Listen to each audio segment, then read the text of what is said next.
தமிழர்களின் number 1 choice Tamil matrimony. அடகில் இருக்கும் தங்க நகைகளை மீட்டு 10 நிமிடங்களில் பிரைம் கோல்ட் ஹப் மூலம் அதிக விலைக்கு விற்க 7997990028 தொடர்பு கொள்ளவும்.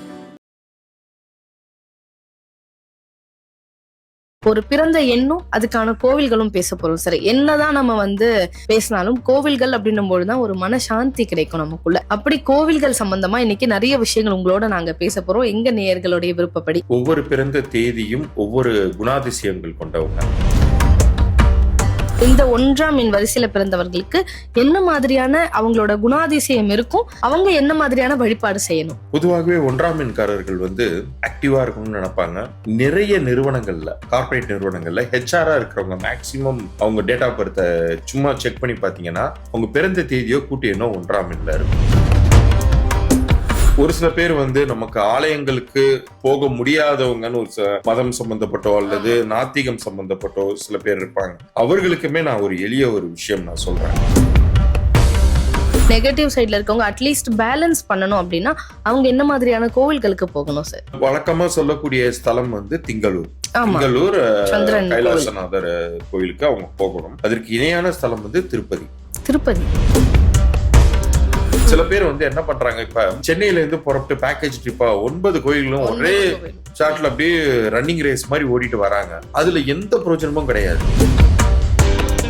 எல்லாருமே ஆலங்குடி சொல்லுவாங்க. நான் தென்குடி திட்டை ஸ்தலம் இப்படி ஒரு அற்புதமான பிளேஸ். அந்த பிளேஸுக்கு போனவங்களுக்கு தெரியும். வசிஷ்டேஸ்வரர் அப்படின்னு சொல்லிட்டு அந்த இறைவனுக்கு பெயர். அங்க போகும்போது ஒரு நம்மள அறியாம அந்த ஒரு உடல் மயிர்குச்செறியறத நம்மளால ஃபீல் பண்ண முடியாது. கூஸ் பம்ப்ஸ் தானா வரும். திரு அமிதாப் பச்சன் அவர்களுக்கு அவருடைய இடத்துல இருந்து நடந்து வருவாராம் அந்த சித்தி விநாயகர் கோயிலுக்கு. காரணம் என்னன்னா, அவருக்கு தீராத வயிற்று வலி இருந்தப்ப இந்த சன்னதிக்கு அது சரியா போச்சு. ஆதன் ஆன்மீகம் நேயர்களுக்கு வணக்கம். நம்ம எல்லாருக்குமே நியூமராலஜினா என்ன, அதுல இருக்கக்கூடிய சந்தேகங்களை தொடர்ந்து நம்மளுடைய நேயர்களுக்காக சொல்லிட்டு இருக்க சுமார் 2000 குழந்தைகளுக்கு பெயர் வைத்து கொடுத்து அவங்களுடைய வாழ்க்கையை சக்சஸ்ஃபுல்லா லீட் பண்ண உதவுன திரு சதீஷ் ராவ் அவர்கள் தான் இன்னைக்கு நம்மளோட இணைஞ்சிருக்காங்க. வணக்கம் சார். வணக்கம். நல்லா இருக்கீங்களா சார்? நல்லா இருக்கு சார். நம்ம நியூமராலஜின்னும் போது நிறைய விஷயங்கள் பேசியிருக்கோம். எது லக்கி நம்பர்ஸ், எது பாசிட்டிவா இருக்கும், எது நெகட்டிவா இருக்கும். ஒரு இடத்துல ஹாரர் நம்பர்னு சொல்றது நம்மளுக்கு இங்க எப்படி பாசிட்டிவா இருக்கு அப்படின்ட்டு நிறைய விஷயங்கள் பேசியிருக்கோம். இன்னைக்கு அது எல்லாமே தாண்டி ஒரு பிறந்த எண்ணும் அதுக்கான கோவில்களும் பேச போறோம் சார். என்னதான் நம்ம பேசினாலும் கோவில்கள் அப்படின்னும் போதுதான் ஒரு மனசாந்தி கிடைக்கும் நமக்குள்ள. அப்படி கோவில்கள் சம்பந்தமா இன்னைக்கு நிறைய விஷயங்கள் உங்களோட நாங்க பேச போறோம், எங்க நேயர்களுடைய விருப்பப்படி. கண்டிப்பாக நிறைய தகவல்கள் இதுல இருக்கு. அதுலயும் பாத்தீங்கன்னா ஒவ்வொரு பிறந்த தேதியும் ஒவ்வொரு குணாதிசயங்கள் கொண்டவங்க. 1ஆம் எண்ணில் ஆரம்பிச்சு 31ஆம் தேதி வரைக்கும் ஆன அந்த தேதிகள்ல பிறந்தவர்களுக்கு எந்தெந்த கோயில்கள் பொருந்தும் அப்படிங்கிறத அந்தந்த கிரகத்தின் அடிப்படையில. இப்போ 1னா 1, 10, 19, 28 இதெல்லாமே சூரியனுடைய ஆதிக்கம் கொண்டது. அது மாதிரி 2 வரிசை 3 வரிசைன்னு சொல்லிட்டு நம்ம வரிசையா பார்ப்போம். நிச்சயமா சார். முதல்ல இந்த 1ஆம் தேதி பிறந்தவர்கள், அதாவது இது கூட்டி எண்ணாவே எடுத்துப்போமே, 1, 10 அந்த மாதிரி 19, 28 இந்த மாதிரி கூட்டி எண்ணாவே எடுத்துக்கலாம் சார். இந்த 1ஆம் எண் வரிசையில பிறந்தவர்களுக்கு என்ன மாதிரியான அவங்களோட குணாதிசயம் இருக்கும், அவங்க என்ன மாதிரியான வழிபாடு செய்யணும்? பொதுவாகவே 1ஆம் எண்காரர்கள் ரொம்ப ஆக்டிவா இருக்கணும்னு நினைப்பாங்க. மெட்டிகுலஸா பிளான் பண்ணுவாங்க. ஒவ்வொரு விஷயத்தையும் மிக சரியாக திட்டமிட்டு செயல்படக்கூடியவர்கள். நிறைய நிறுவனங்கள்ல, கார்பரேட் நிறுவனங்கள்ல ஹெச்ஆரா இருக்கிறவங்க மேக்சிமம் அவங்க டேட் ஆஃப் பர்த்தை சும்மா செக் பண்ணி பாத்தீங்கன்னா கேஷுவலா அவங்க பிறந்த தேதியோ கூட்டி எண்ணோ 1ஆம் எண்ல இருக்கும். ஆனா பொதுவாவே நம்ம இந்த அரசியல்ல இருக்கவங்கள தானே சார் 1ஆம் தேதின்னு சொல்லுவோம். அதுதான் அடுத்தது சொல்ல வரேன். என்னன்னா, மனிதர்களை நிர்வாகம் பண்ண தெரிந்தவர்கள், சிம்பிளா சொல்லணும்னா. அதனாலதான் இந்த ஹெச்ஆர்ங்கிறது என்ன, மனிதவள மேலாண்மை. மனிதர்களை நிர்வாகம் பண்ண தெரிந்தவர்கள். அவர்கள் ஒரு நிறுவனத்திலையும் இருக்கலாம், தலைவராகவும் இருக்கலாம். இந்த 1ஆம் எண்காரர்கள் அந்த ஆதிக்கத்துல வந்தாலே வெளிப்படையா பேசுவாங்க, அவுட் ஸ்போக்கனா இருப்பாங்க. தல அஜித் அவர்கள் எல்லாம் மே 1 அப்ப பேசுறதுக்கெல்லாம் நம்ம இத்தனையோ இதுவே பார்த்திருக்கோம், எவிடன்ஸே பார்த்திருக்கோம். சோ இவர்கள் சென்று வழிபட வேண்டிய ஒரு ஆலயம் அப்படின்னு வரும் பொழுது நம்ம வழக்கமா எல்லாருமே சூரியனார் கோயில்னு சொல்லுவாங்க. இங்க தஞ்சை கும்பகோணம் பக்கத்துல இருக்கக்கூடிய சூரியனார் கோயில், சிவசூரிய பெருமான். அந்த இதுல என்ன ஒரு ஸ்பெஷாலிட்டினா, வழக்கமா வந்து கோயில்கள்ல கிழக்கு பார்த்த மாதிரி தான் வந்து அந்த சன்னதி இருக்கும். ஆனா இங்க வந்து சூரியனுக்குன்னு தனி சன்னதி அமைத்து மேற்கு பார்த்த மாதிரி அமைச்சிருப்பாங்க. ரொம்ப ரொம்ப ஒரு அற்புதமான ஸ்தலம். குறிப்பாக யாருக்கெல்லாம் வந்து மிக அதிகப்படியான உஷ்ணம் சம்பந்தப்பட்ட நோய், பிளட் பிரஷர் இருக்கிறவங்க, அதே மாதிரி ஸ்கின் சம்பந்தப்பட்ட டிசீஸ், இது எல்லாமே இப்ப நான் சொல்லிட்டு வர எல்லாமே கவனிச்சு பாத்தீங்கன்னா ஏர்லி மார்னிங்ல அந்த ஒரு 6 to 7 அந்த விட்டமின் டி கிடைக்குதுங்கிறாங்கல்ல, இது யார்கிட்ட கிடைக்குது? சூரியன்கிட்ட தான் கிடைக்குது. இது சம்பந்தப்பட்ட எல்லா விஷயங்களும் இந்த கோயிலுக்கு போனாலும் நிவர்த்தி ஆகுது அப்படிங்கிறது இன்னைக்கு வரைக்கும் நிரூபணமான ஒரு விஷயமா இருக்கு. நம்ம 1000 சொல்லலாம் பகுத்தறிவு சம்பந்தமாக. ஆனா ஒருத்தவங்களுக்கு ஒரு விஷயம் நடக்கும் போதுதான், அதை எக்ஸ்பீரியன்ஸ் பண்ணும்போது தான் புரியும். ஸோ இந்த 1, 10, 19, 28 தேதிகளை சேர்ந்தவர்கள் சூரியனார் கோயிலுக்கு சென்று வரலாம். இதுல ஒரு சில பேர் வந்து நமக்கு ஆலயங்களுக்கு போக முடியாதவங்கன்னு ஒரு மதம் சம்பந்தப்பட்டோ அல்லது நாத்திகம் சம்பந்தப்பட்டோ சில பேர் இருப்பாங்க. அவர்களுக்குமே நான் ஒரு எளிய ஒரு விஷயம் நான் சொல்றேன். உங்களுக்கு அடிக்கடி வந்து கோபம் அதிகமாக தலைக்கேறி வருதா, அல்லது உங்களுக்கு வந்து பிளட் பிரஷர் சம்பந்தப்பட்ட விஷயங்கள் இருக்குன்னா, ஒரு காலையில ஒரு 6:30 மணியில் இருந்து ஒரு 8 மணி வரைக்கும் ஏதாச்சும் பக்கத்துல, உங்களுடைய வீட்டுல மொட்டை மாடி தான் கிடையாது, ஒரு பார்க்ல போய் நிக்கணும். அந்த வெயில்ல ஒரே இடமா கொஞ்சம் அமர்ந்து அந்த வெளிச்சத்தை வாங்கி இந்த கண்களை மூடி அமர்ந்திருந்தாலே போதுமானது. சூரியனுடைய ஒரு அனுகிரகம்ங்கிறது கண்டிப்பாக கிடைக்கும்.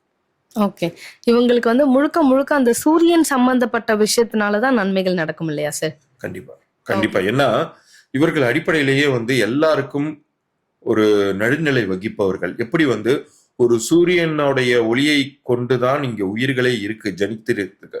சூரியனுடைய ஒளி இல்லைன்னா இன்னைக்கு உயிர்களை தோன்றியிருக்காதுங்கிற ஒரு நிலை, அது மாதிரியான ஒரு விஷயங்கள்லாம் இருக்கிறதுனால இவர்கள் முதன்மையானவர்கள்.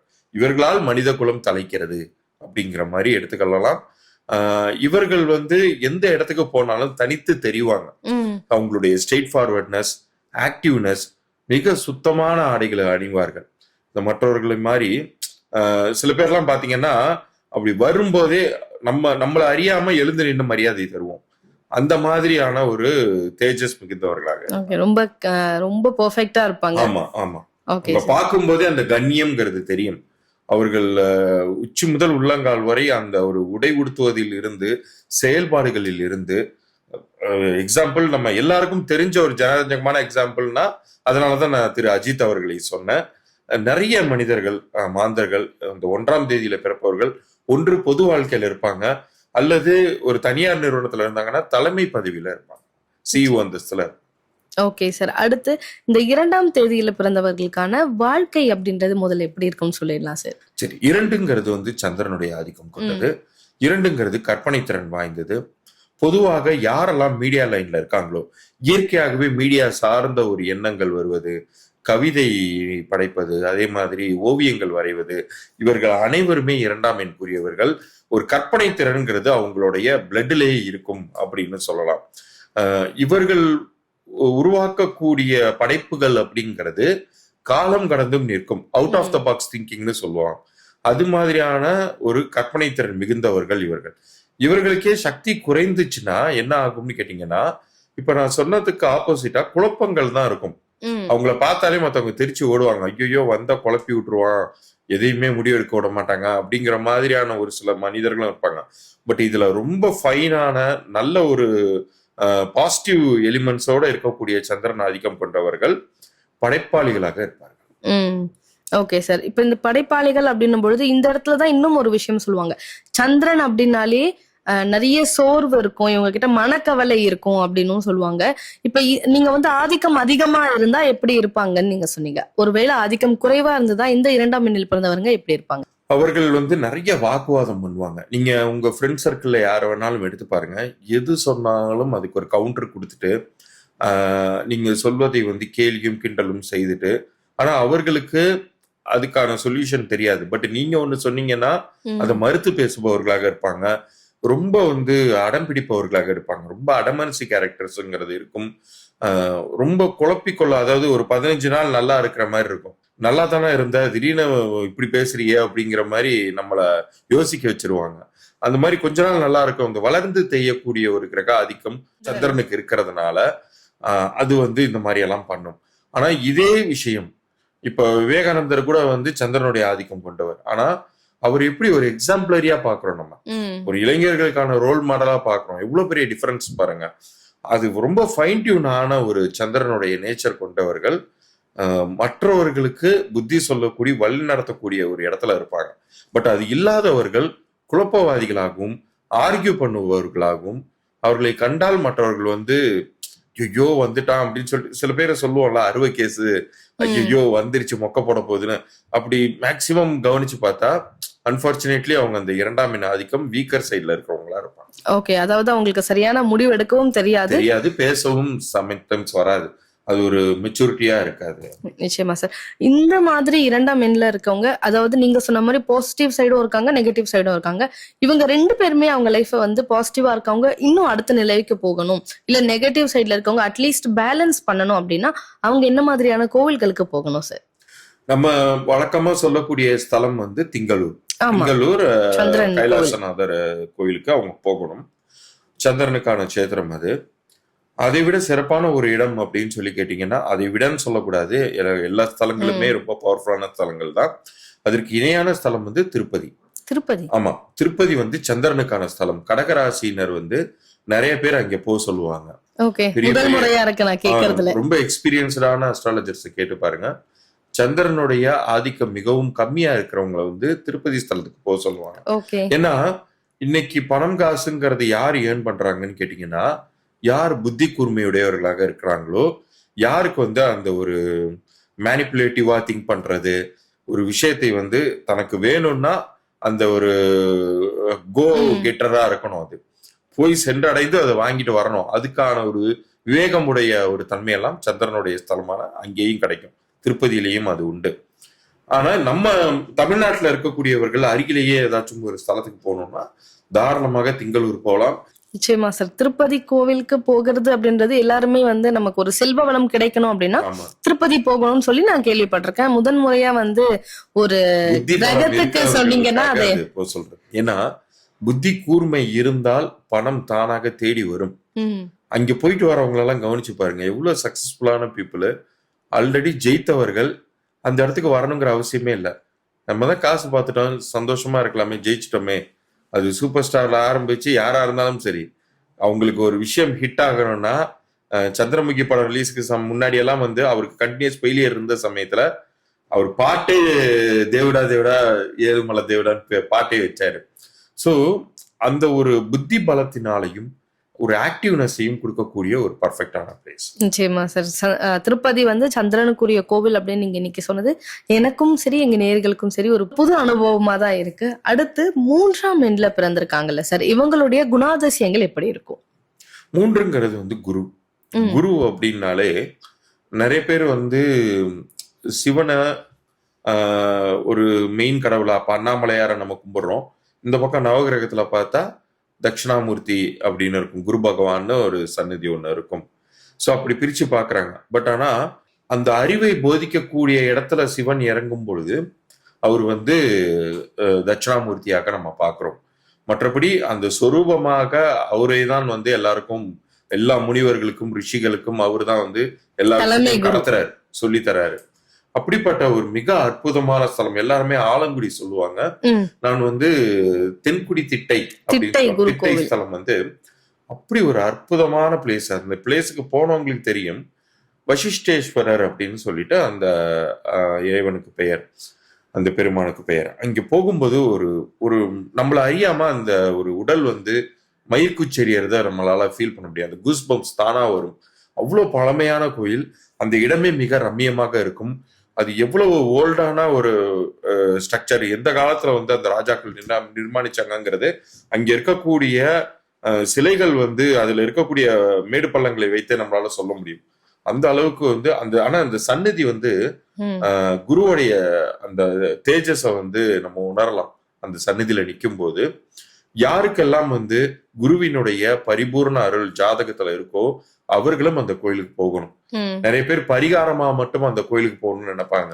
திருமணம் நடக்கலையா, ஏதேனும் தோஷங்கள் இருக்கா, அல்லது வீடு கட்ட முடியலையா. ஏன்னா தனம், வாக்கு, குடும்பம் 3த்தையுமே தரவர் குரு தான். பொன்னவன்னு சொல்லக்கூடிய காசு பணத்தையும் தங்கத்தையும் தரக்கூடியவர் அவரு தான்.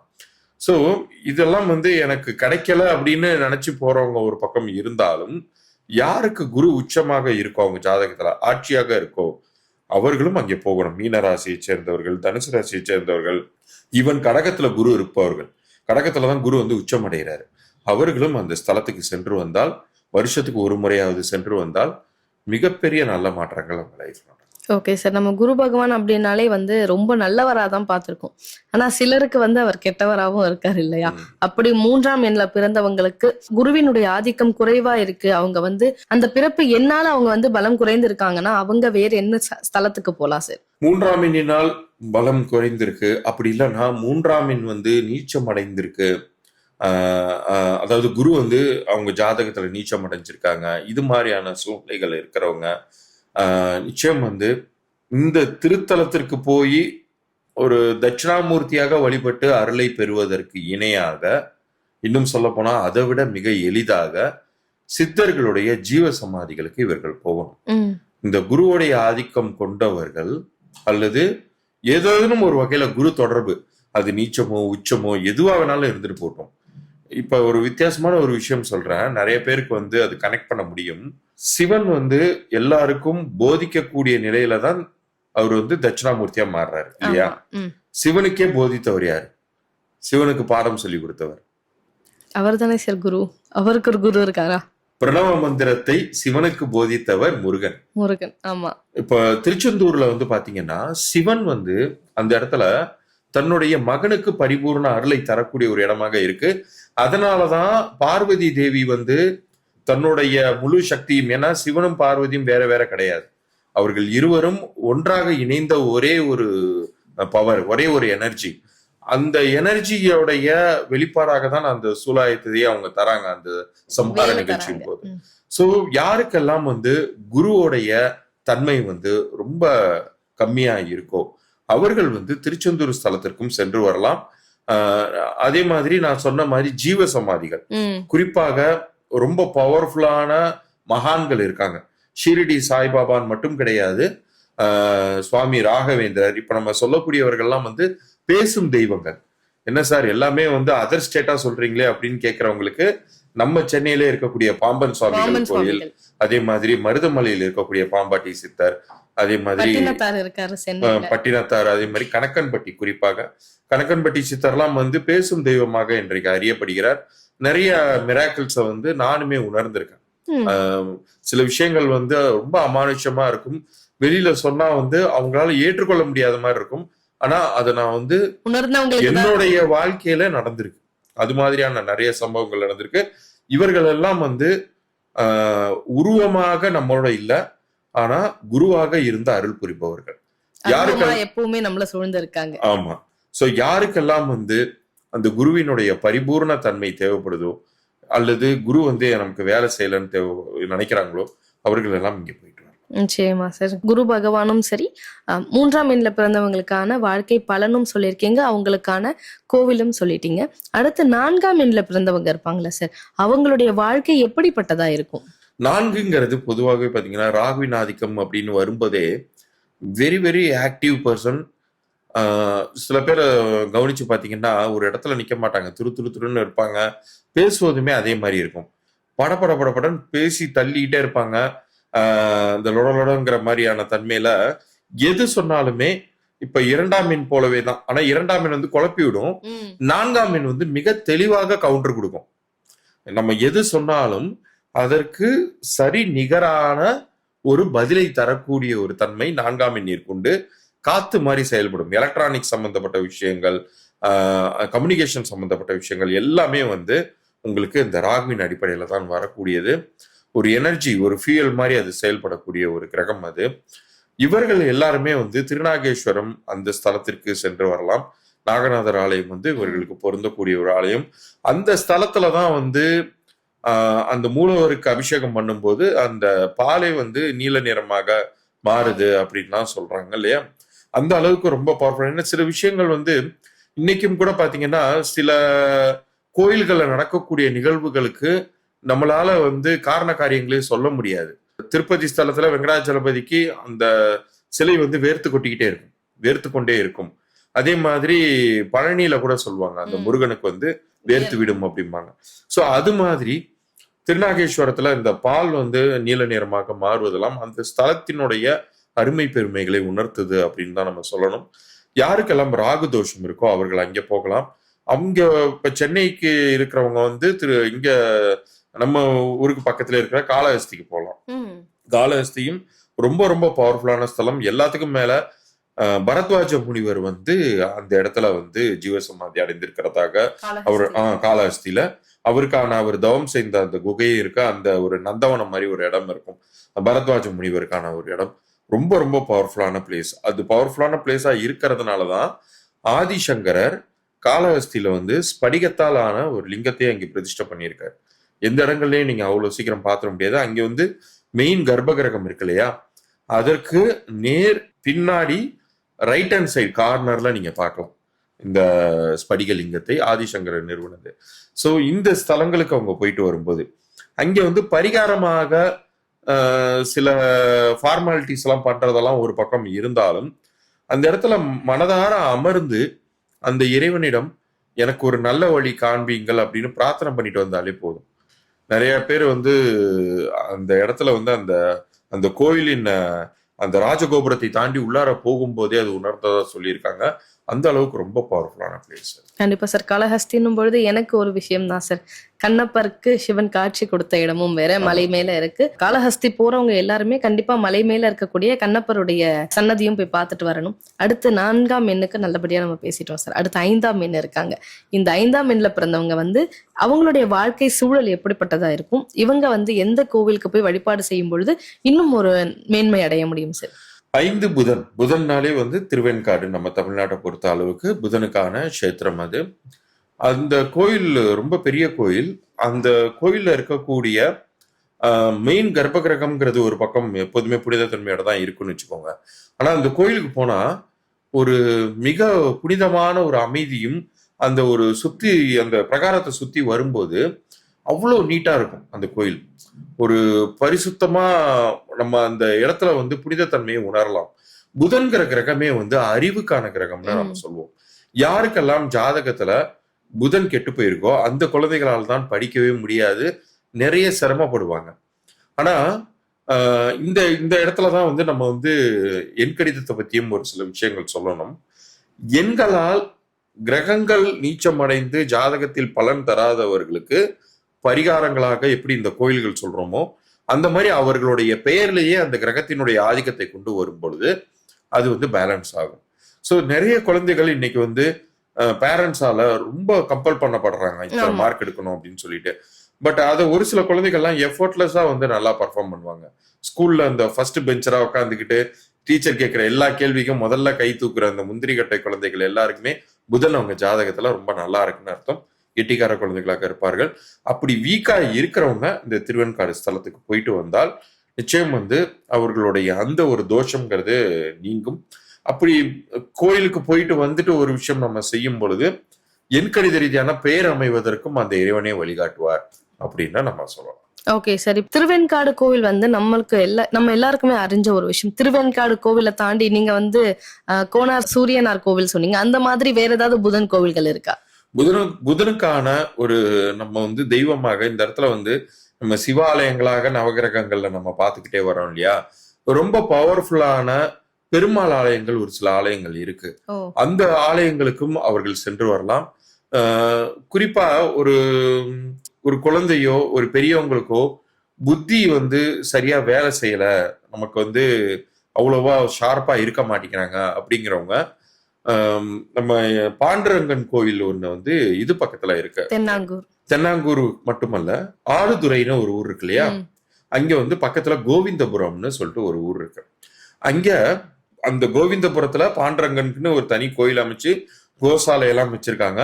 அங்க போய் அந்த இறைவனை பாண்டுரங்கனை வழிபட்டுட்டு குறிப்பாக அந்த கோசாலைக்கு உங்களால் முடிந்த அந்த பசுக்களுக்கான ஏதாச்சும் ஒரு அந்த உணவுக்கான ஒரு காணிக்கை நீங்க செலுத்திட்டு வரும் பொழுது அவங்க பசு வச்சு பராமரிக்கிறாங்க, தினமும் அதுக்கான தீவனம் எல்லாம் போடுறாங்க, அதுக்கான காணிக்கை செலுத்திட்டு வரும் பொழுது அது மிகப்பெரிய நல்ல பலன்களை கொடுக்குது.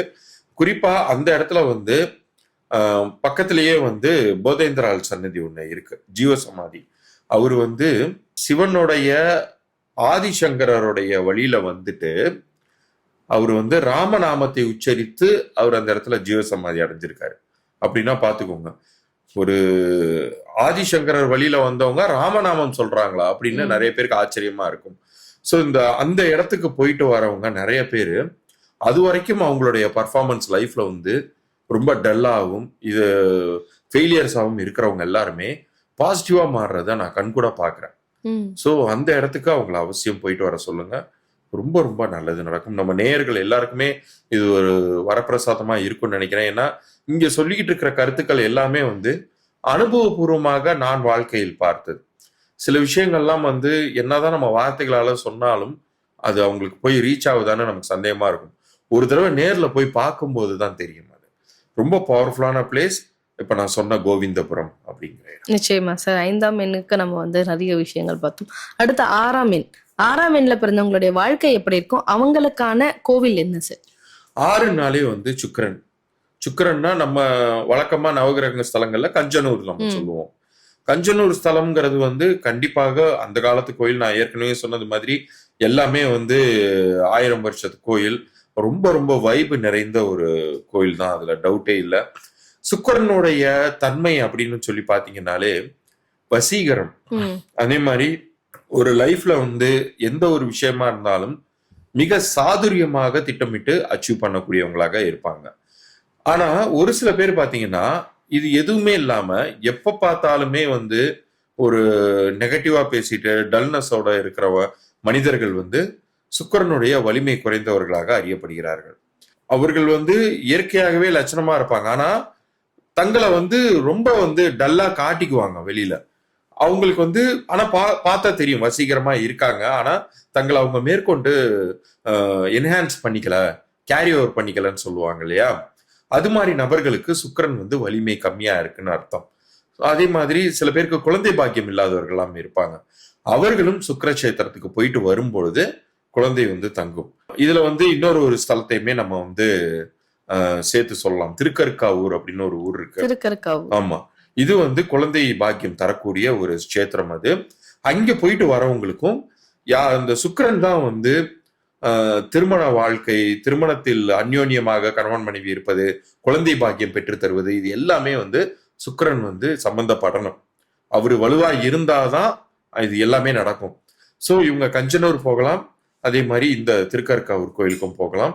மற்றபடி எனக்கு தொழில்ல வந்து ஒரு வெற்றி வரணும், என்னுடைய பேச்சுக்கு மற்றவர்கள் மரியாதை தரணும், எனக்கு ஒரு வசீகரம் வரணும். குறிப்பாக திரைத்துறையில் இருக்கிறவங்க, சின்ன திரையில் இருக்கிறவங்க, மீடியா லைன்ல இருக்கிறவங்க, இவர்கள் எல்லாருக்குமே இந்த கஞ்சனூர் ஸ்தலம்ங்கிறது வந்து ரொம்ப ரொம்ப அற்புதமான ஒரு ஸ்தலம். அங்கே சென்று வரும்போது அவர்களுடைய விருப்பங்கள் அப்படிங்கறது நிறைவேறும். Okay sir. நான் ஒரு விஷயம் கேள்விப்பட்டிருக்கேன். சுக்கிரன் அப்படின்னும் பொழுது குட்டி சுக்கிரன் குடியை கெடுக்கும் அப்படின்னு சொல்லுவாங்க. சின்ன வயசுலயே ஒருத்தவங்களுக்கு சுக்கிரன் ஆதிக்கம் அதிகமா இருந்தா அவங்களுடைய வாழ்க்கை வந்து வருங்காலத்துல ரொம்ப கஷ்டமா இருக்கும் அப்படின்னு சொல்லுவாங்க. இந்த விஷயம் வந்து உண்மைதானா சார்? மிக மிக உண்மை. அது நீங்க திருக்குறள் மாதிரி ஆரம்பிச்ச முதல் லைனை நான் முடிச்சிடுறேன். குட்டி சுக்கிரன் குடியை கெடுக்கும், கட்டி தங்கமும் கரைந்து ஓடும். அதாவது உங்க வீட்டுல வந்து முன்னோர்கள் கட்டி தங்கமா சேர்த்து வச்சிருக்காங்கன்னு வைங்க, கோல்டு பார்ஸா ஒரு பெட்டி நிறைய சேர்த்து வச்சிருக்காங்க. இந்த குட்டி சுக்கிரன் உங்க வீட்டுல இருக்கக்கூடிய அடுத்த வம்சத்துல ஒரு குழந்தைக்கு வருதுன்னு வைங்க, இந்த பையன் என்ன பண்ணுவான், அவனுடைய டீனேஜ் முடியறதுக்குள்ளாரியே இந்த பெட்டி நிறைய இருக்கிற அந்த கட்டி தங்கம் அத்தனையுமே ஊதாரித்தனமா இழந்துருவானோ. அந்த அளவுக்கு வந்து ஒரு என்ன சொல்றது, பருவத்தே பயிர் செய்யணும்னு நம்ம முன்னோர்கள் சொல்லி வச்சாங்க. எந்த நேரத்துல எது நடக்கணுமோ அது நடக்கும் பொழுது மட்டும்தான் அது வந்து இயல்பிலேயே வந்து வெற்றியை தரும். இந்த சுக்கிரனுடைய தன்மை என்னன்னு கேட்டீங்கன்னா லக்ஸுரினஸ் நோக்கி ஓடுறது. ஒரு பக்கம் கையில பணங்காசு வந்து குவியும். லக்ஸுரினஸ் நோக்கி ஒருத்தன் ஓடுறான்னா அவன் கையில காசு இருந்தாதானே போய் அவன் BMW ரோல்ஸ் ராய்ஸும் வாங்குவான். சில பேருக்கு இந்த லாட்டரி எல்லாம் அடிக்கும் பாத்தீங்களா, அது மொத்தமா சமீபத்துல வந்து ஒரு வெளிநாட்டு நபரை பத்தி நான் படிச்சேன். ஆமா, துபாயில லாட்டரி அடிச்சு அவருக்கு லாட்டரி கிடைத்தும் நிம்மதி இல்லாத தன்மை எல்லாத்தையுமே ஒருத்தர், நான் சொல்றது வந்து இந்த பக்கம் யூரோப்பியன் கண்ட்ரீஸ்ல, அவர் வந்து ஒரு குப்பை அள்ளக்கூடிய தொழிலாளியா இருந்தவருக்கு 1 மில்லியன் அவருக்கு இதுல லாட்டரியில கிடைச்சிருக்கு. எண்ணி சரியாக 7 வருடம் கழித்து அவர் இப்ப எப்படி இருக்காருன்னு போய் பார்த்தா மறுபடியும் குப்பை அள்ளுறாரு. அந்த 7 வருஷத்துல அந்த 1 மில்லியனை அழிச்சிட்டாரு அந்த மனுஷன். அப்ப அந்த இடத்துல பக்குவம் இல்லை. அவர் யாருன்னு கவனிச்சு பார்க்கும்போது, நான் அதை ஆராய்ந்து பார்க்கும் பொழுது ஒரு யங்ஸ்டரா இருக்காரு. அவர் ஒரு மிடில் ஏஜ் மேன் கிடையாது. அவர் இந்த பிரைஸை வின் பண்ணவர் ஒரு 20 வயசு நபர். அப்ப அந்த சின்ன வயசுல உங்களுக்கு பணம் காசு வருது, பக்குவம் இல்லைங்கும் போது என்ன பண்ணுவீங்க? இஷ்டத்துக்கு செலவு பண்ணுவீங்க, தவறான பழக்கங்களுக்கு அடிமையாவீங்க. நிறைய மனிதர்கள் நம்மளுடைய அன்றாட வாழ்க்கையில் நம்ம பார்க்கக்கூடிய உதாரணங்களே ஏகப்பட்ட பேர் இருக்காங்க. சின்ன வயசுலயே வந்து உங்களுக்கு சுக்கிரன் வந்திருப்பார். ஒரு பக்கம் காசை அள்ளி தருவாரு, பயங்கரமா தருவாரு. அப்ப என்ன பண்ணணும்? இப்ப மிடில் ஏஜா இருந்துச்சுன்னா என்ன ஆகும்னா, அவங்களுக்கு தெரியும் அது வரைக்கும் லைஃப்ல நல்லா படாத பாடுபட்டுட்டு வந்திருப்பாங்க. யார் ஏமாத்துவா, யார் என்னென்ன மாதிரியான ரியாக்ட் பண்ணுவா அப்படிங்கறதெல்லாம் புரிஞ்சு பக்குவமா நடந்துக்குவாங்க. காசை மேற்கொண்டு அதிகப்படுத்துவாங்க. சின்ன வயசுல வரக்கூடிய சுக்கிரன் கட்டி தங்கமா இருந்தாலுமே கரைந்து ஓட வச்சிரும். நிச்சயமா சார். 6ஆம் எண்ணுக்கு நிறைய விஷயங்கள் பார்த்தோம். அடுத்து 7ஆம் எண்ல பிறந்தவங்களுக்கான வாழ்க்கை எப்படிப்பட்டதா இருக்கும்? அவங்க எந்த கோவில்ல வழிபாடு செய்யும் பொழுது அவங்க வாழ்க்கை இன்னும் அடுத்த நிலைக்கு முன்னேறும் சார்? 7ஆம் எண் அப்படி முன் வரும்போது கீழப்பெரும்பள்ளம் கேதுவுக்கான ஸ்தலமாக அறியப்படுகிறது. அந்த கோயில் வந்து ரொம்ப ரொம்ப ஒரு பழமை, எல்லாமே நம்ம பேசிட்டு வர்றது எல்லாமே 1000 வருஷத்து கோயில்னு சொல்லிக்கிட்டே இருக்கோம். இந்த கோயில்களுக்கு நேரடியாக சென்று வரும் பொழுது சில பேர் வந்து என்ன பண்றாங்க, இப்ப சென்னையில இருந்து புறப்பட்டு பேக்கேஜ் ட்ரிப்பா 9 கோயில்களும் ஒரே ஷாட்ல அப்படியே ரன்னிங் ரேஸ் மாதிரி ஓடிட்டு வராங்க. அதுல எந்த பிரயோஜனமும் கிடையாது. இப்ப நான் ஒரு சிம்பிளா ஒரு விஷயம் சொல்றேன். திருப்பதி ஸ்தலத்திற்கு எல்லாரும் வந்து எவ்வளவு கஷ்டப்பட்டு போறாங்க. இப்பெல்லாம் டிக்கெட் கூட கிடைக்க மாட்டேங்குது முன்ன மாதிரிங்கிறாங்க. போய் அவ்வளோ நேரம் லைன்ல நின்று அந்த மெயின் சன்னதி வரும்போது என்ன பண்றாங்க, கண்ணை முடிக்கிறாங்க, ப்ரே பண்றாங்க, வெளியில வந்துடுறாங்க. வந்த வேகத்துக்கு அடுத்த செகண்ட் பெருமாள் மறந்து போயிடுது, லட்டு ஞாபகம் வந்துடுது, ஓடி வந்துடுறாங்க வெளியில. நான் என்ன கேட்கிறேன், அவ்வளவு தூரம் போறீங்கல்ல, அந்த இடத்துல கொஞ்ச நேரம் உட்காந்து அந்த முழு சக்தியும் கொஞ்சம் உங்களுக்குள்ளார வாங்கிட்டு வாங்களேன்னு சொல்லுவேன். அதுவும் கேது வந்து ஞான மோட்சக்காரகன்னு சொல்லுவோம். ஞானத்தை கொடுக்கக்கூடியவர். ஒரு மனிதனுக்கு வந்து அடுத்தவங்களுக்கு சொல்லித்தரக்கூடிய அளவிற்கு பக்குவம் இருக்குன்னாலே அவங்களுக்கு கேது வந்து ரொம்ப ஜாதகத்தில் நல்ல இடத்துல அமைஞ்சிருக்குன்னு அர்த்தம். கிட்டத்தட்ட வந்து குருவுக்கான ஒரு தலைமை சீடர் மாதிரின்னு வச்சுக்கோங்க. குரு எப்படி எல்லாருக்கும் கூப்பிட்டு வச்சு சொல்லி தராரோ பக்குவமாக, அதே தன்மை கேதுவுக்கும் உண்டு.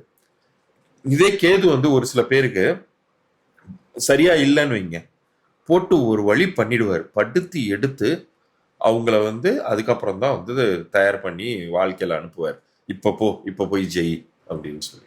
ஓகே சார், நம்ம கீழ்பெரும்பள்ளம் கோவில் நீங்க சொன்னீங்க. கீழ்பெரும்பள்ளம் தாண்டி வேற என்ன கோவில் ஏதாவது? கேதுவுக்கான கடவுள் யாரு? விநாயகர்.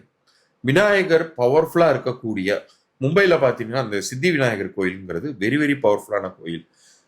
திரு அமிதாப் பச்சன் அவர்களுக்கு வந்து தீராத வயிற்று வலி இருந்தப்ப, அந்த நம்ம வழக்கமா படிச்சிருக்கோம், விநாயகர் வந்து அந்த வெள்ளருக்கு அவருக்கே வந்து ஒரு கட்டத்துல வந்து ஒரு சாபம் மாதிரி ஒரு அசுரனை முழுங்கிடுவாரு, வதம் பண்ணிடுவாரு. அப்போ வந்து பாத்தீங்கன்னா அருகம்புல் அவரு உண்டு, அந்த வயிற்று வலி அவருக்கு நீங்கி இருக்கும் விநாயகருக்கு.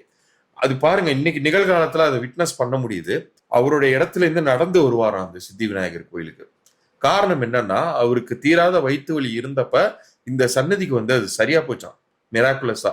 அவருக்கு வந்து என்னதான் அதுக்கப்புறம் வந்து 2 வருஷத்துக்கு ஒரு தடவை சின்ன பெயின் வந்தாலும் அது வரைக்கும் அவர் பட்டுட்டு இருந்த கஷ்டங்கள் வந்து நீங்க நிச்சயமாங்க. சோ இந்த கேதுவுக்கான கடவுளான சக்தி வாய்ந்த விநாயகர் ஆலயங்கள் எங்க இருந்தாலும், இப்ப நான் சொன்னது ஒரு எக்ஸாம்பிள், நம்ம ஊர்லயே கோவில்பட்டி இருக்கு, கற்பக விநாயகர் இருக்காங்க, அதே மாதிரி மணக்குள விநாயகர் பாண்டிச்சேரியில.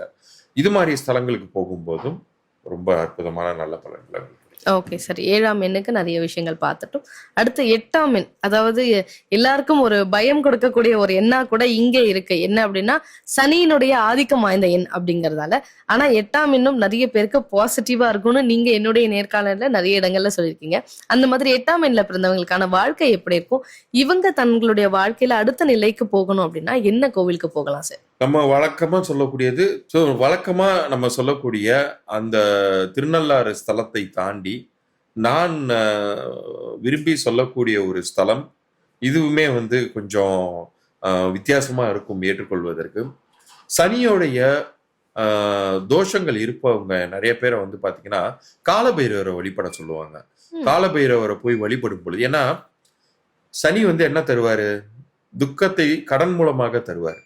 நிறைய பணம் செலவு பண்ண வைப்பாரு, கடனை தருவாரு, கடனால் மன நிம்மதியை இழக்க வைப்பார், சோதனைகளை தருவார். இந்த காலபைரவர் வந்து கடன்களை தீர்க்கக்கூடியவர். ஸோ இந்த காலபைரவர் சன்னதி நம்ம தமிழ்நாட்டுல எந்த இடத்துல ரொம்ப பவர்ஃபுல்லா இருக்கு அப்படின்னு சொல்லி கேட்டீங்கன்னா, திருச்செந்தூர். ஒன்ஸ் அகைன் திருச்செந்தூர் ஸ்தலத்துல அந்த கொடிமரத்துக்கு இறைவனை பார்த்த மாதிரி நீங்க நின்னீங்கன்னா ரைட் ஹேண்ட் சைட்ல இருப்பாங்க. அந்த சிலையை பார்க்கும் போதே உங்களுக்கு சிலிர்க்கும். அந்த அளவுக்கு ஒரு அற்புதமான ஒரு இடம் அது. அந்த வைப்ரேஷன் உங்களால உணர முடியும். ஸோ சனிதோஷம் இருப்பவர்கள் திருநள்ளாறு ஸ்தலத்துக்கு போவதற்கு இணையாக திருச்செந்தூர் சென்று அங்கே குறிப்பாக கடலில் அவங்க வந்து அந்த சனியோடைய அந்த இல் எஃபெக்ட்ஸை வந்து அவங்க வந்து நியூட்ரல் பண்ணணும்னா அந்த உப்பு தண்ணியில அவங்க முங்கணும். அந்த நாளிக்கிணறுன்னு சொல்லிட்டு ஒன்று இருக்கும், அந்த ஊற்று தண்ணியிலும் குளிக்கணும். அதன் பிறகு இந்த காலபைரவரையும் வழிபட்டுட்டு வந்தாங்கன்னா மிக சிறப்பான நல்ல பலன்கள்ங்கிறது கிடைக்கும். Okay sir. நம்ம சனி பகவான் அப்படின்னும் பொழுது எல்லாருக்குமே திருநள்ளாறு தர்பாரணேஸ்வரர் கோவில் தான் ஞாபகம் வரும். ஆனா அந்த கோவிலுக்கு இப்ப போற மக்கள் வந்து அந்த இடத்த இன்னும் அசுத்தம் தான் செய்யறாங்க. அப்படி செய்யும் பொழுது சனி பகவானுடைய அருள் வந்து அவங்களுக்கு பரிபூர்ணமா கிடைக்குமா, இல்ல இன்னும் கஷ்டம் அதிகரிக்குமா சார்? கஷ்டம்ங்கிறத தாண்டி நமக்கு ஒரு காமன் சென்ஸ்ங்கிறது ஒண்ணு வேணும்.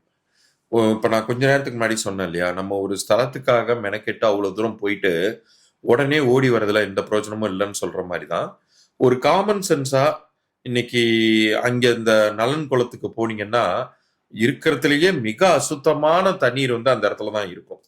அதை போய் நம்ம தீர்த்தம் அந்த காலத்துல வந்து நலன் வந்து சாபம் நீங்கினாரு, அவரு முங்குனாருன்னு சொல்லிட்டு இவங்க முங்குனாங்கன்னா வீட்டுக்கு வரும்போது காய்ச்சலோட தான் வருவாங்க. ஸோ அந்த ஒரு காமன் சென்ஸோட ஒரு சில விஷயங்களை அவாய்ட் பண்ணலாம். அதற்காக நான் வந்து அவங்களுடைய அந்த ஒரு வேண்டுதலை வந்து நிறைவேற்றாம வரணும்னு சொல்ல வரல. ஒரு முங்கறதுக்கு பதில் அந்த தண்ணீரை எடுத்து தலையில தெளித்து கொள்ளலாம். முடிந்தவரை அசுத்தம் செய்யாமல் இருக்கலாம்.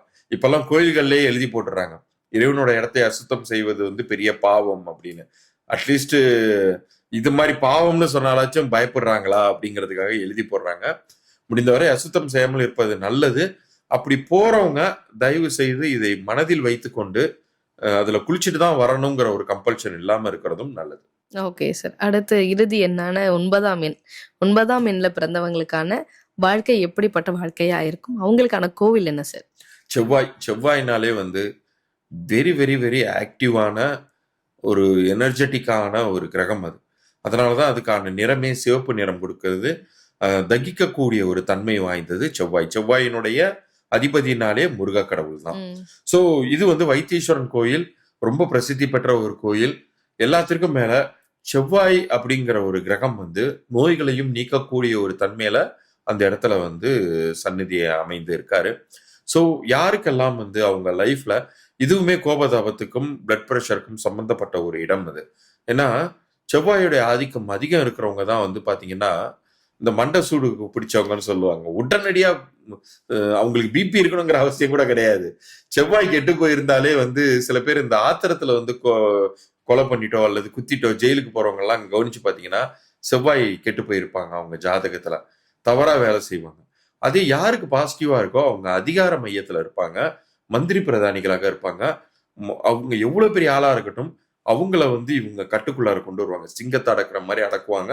அந்த அளவுக்கு வந்து செவ்வாய் வலிமை. அதனாலதான் முருக கடவுளை வந்து அதற்கு வந்து அதிதேவதையா அவங்க வந்து கடவுளாக சொல்லப்படுறாங்க. இவர்கள் வந்து இப்ப நான் சொன்ன வைத்தீஸ்வரன் கோயில் மட்டுமல்ல, அவர்கள் வந்து முருகனுடைய பவர்ஃபுல்லான பிளேசஸ் எங்க இருந்தாலுமே செவ்வாயோடைய முழு எனர்ஜிங்கிறது அந்த இடத்துல இருக்கும்.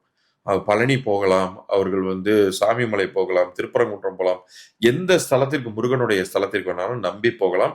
அவர்களுக்கு செவ்வாய் தோஷம்ங்கிறது நீங்க நிச்சயமா சார். அதாவது எந்த தேதியில் பிறந்தால் எந்த கோவிலுக்கு போகணும் அப்படின்னு சொல்லிட்டு இன்னைக்கு நம்மளுடைய நேர்காணல்ல நம்மளுடைய நேயர்களுக்காக ரொம்ப விளக்கமா சொன்னீங்க சார். நிச்சயம் பார்க்கக்கூடிய நேயர்கள் எல்லாருமே வந்து இந்த 9 எண்ணுக்குள்ள ஏதோ ஒரு எண்ணில் பிறந்தவங்க தான். அவங்களுக்கான வாழ்க்கையில ஏதோ ஒரு படியில இருந்து நம்ம அடுத்த நிலைக்கு கொண்டு போகணும் அப்படின்ற ஒரு மன நிம்மதியோட இந்த நேர்காணலை நான் நிறைவு செய்யறேன் சார். ரொம்ப நன்றி. வாய்ப்புக்கு ரொம்ப அளித்ததுக்கு ரொம்ப நன்றி. இதுல நான் இன்னொரு விஷயம் நான் சொல்லி நிறைவு செய்ய விரும்புறேன். நான் கொஞ்ச நேரத்துக்கு முன்னாடி நான் இந்த பதிவுல சொல்லிட்டு வரும்போது சொல்லியிருந்தேன், யாருக்கெல்லாம் வந்து ஜாதகத்துல அந்த கிரகம் கெட்டு போயிருக்கு, அந்த கோயிலுக்கு போய் பரிகாரம் மூலமாக சரி செய்து கொள்வது போலவே அவர்களுடைய பெயர்லையுமே அந்த ஆதிக்கத்தை கொண்டு வரக்கூடிய வகையில அந்த நம்பர்ஸை வந்து அந்த கிரகத்தை ஆக்டிவேட் பண்ணிக்கிட்டாங்கன்னா அதன் மூலமாகவும் அவங்களுக்கு நல்லது நடக்கும். தற்போது இதை பார்த்து கொண்டிருக்கக்கூடிய நேயர்களுக்கு உங்களுடைய பெயர் பொருந்திருக்கா இல்லையான்னு செக் பண்ணோம்னா நம்ம சேனலை சப்ஸ்கிரைப் பண்ணி ஸ்கிரீன்ஷாட்டோட கீழே தெரியுற எண்ணிற்கு வாட்ஸ்அப் பண்ணுங்க. உங்க பெயர், உங்க பிறந்த தேதி, நம்ம சேனலை சப்ஸ்கிரைப் பண்ண ஸ்கிரீன்ஷாட், இது 3 அனுப்பிச்சிங்கன்னா உங்களுடைய பேர் பொருந்திருக்கா இல்லையா அப்படிங்கிற தகவல்கள் வரைக்கும் மாத்திரம் நான் உங்களுக்கு பொது பலன்கள் இலவசமாக அனுப்புறேன். அப்படி பொருந்தலைன்னா என்ன செய்யணுங்கிற கன்சல்டேஷன் ப்ராசஸை அனுப்பிச்சு வைக்கிறேன். Thank you sir, thank you so much.